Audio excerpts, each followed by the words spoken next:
The New Deal and and the Great Depression generally, created a new political division. The idea of big government versus small government. The small government of the 1920s, where Harding and Coolidge and Hoover saw government's job to stay out of the way of business. And the big government of FDR, who for the first time, FDR did not invent a big, intrusive government.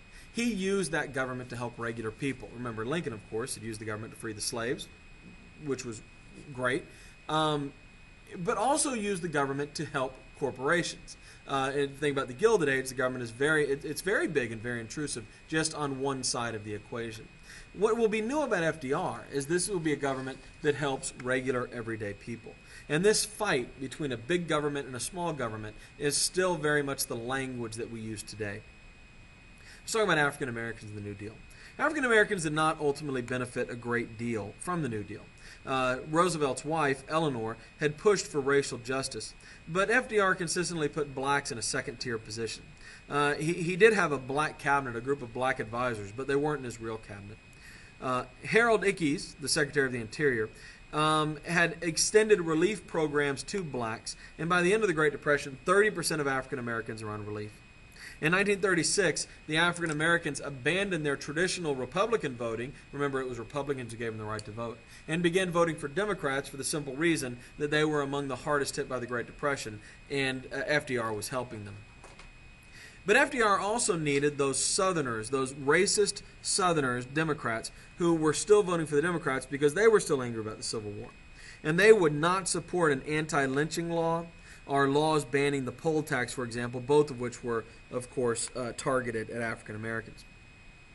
It created a strange situation where the racist and the blacks were in the same party. And that will be true of the Democratic Party in the decades going forward, and will have significant consequences in the 1960s. The Civilian Conservation Corps, one of his great job programs, would employ blacks, but the camps were separated. There were black labor camps and white labor camps. The National Recovery Administration, their labor codes allowed blacks to be paid less than the minimum wage.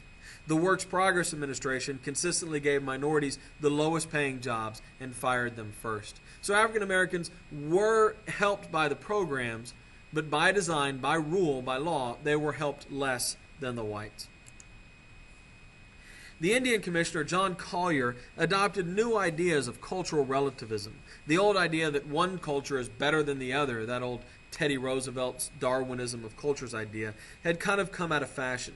And Collier believed that all cultures had value.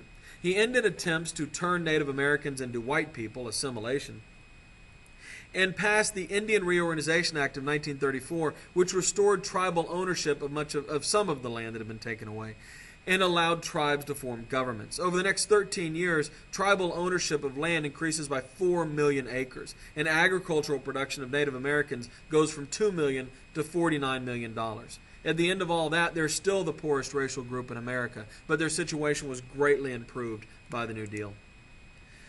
Roosevelt appointed the first female cabinet member, Frances Perkins, as Secretary of Labor. And he put hundreds of other women in lower-level jobs, lower level than the cabinet, but higher than women had ever been for the most part. But there was no talk of equality. These were token gestures. There was a focus on special protections. The idea was still that women should only work if all the men already had jobs, as we've talked about. Social Security excluded domestic servants, waitresses, and many other female jobs. And even most women supported this worldview, that women occupied a secondary and lesser role in government and politics. The New Deal had a massive impact on the West that is often overlooked. Much more money per capita was spent in the West than the rest of America. Except for the Tennessee Valley Authority, most of the New Deal's large-scale construction projects were in the West. They built dams and power stations, which made sense because, for one thing, it had the geography that was most suited for dams. But more importantly, it didn't have an infrastructure. Because the population there was relatively recently arrived, it didn't already have these things. The Grand Coulee Dam, which you see two pictures of there, in Washington State, was the largest public project in American history up to that point.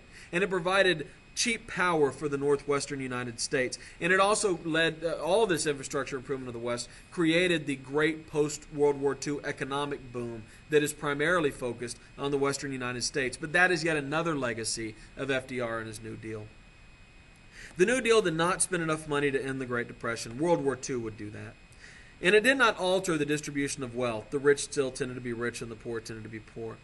And in many ways, the New Deal was conservative. Roosevelt himself saw his job as saving capitalism, not attacking it. He said, if I don't do anything, it'll disappear altogether. Its major impacts were these. It strengthened organized labor. It strengthened farmers' power in the political process.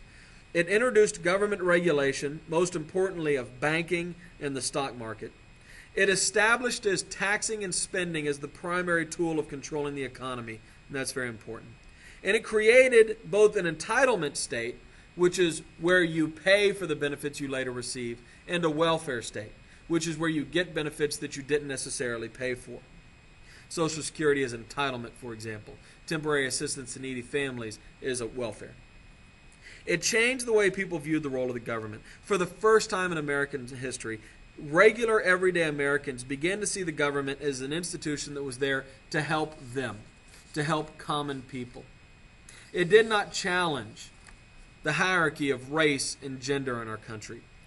It created a new democratic coalition that turned the focus from the culture wars of the 1920s over issues like evolution and religion and prohibition to the economic issues of the 1930s. Issues like what can the government do to fight poverty and economic problems. And it created a democratic majority that would control this country from 1930 essentially until 1968. Even Eisenhower was fairly centrist and not particularly conservative. And democratic ideas will dominate our politics until the Reagan Revolution of 1980. I do want to add one last legacy to FDR.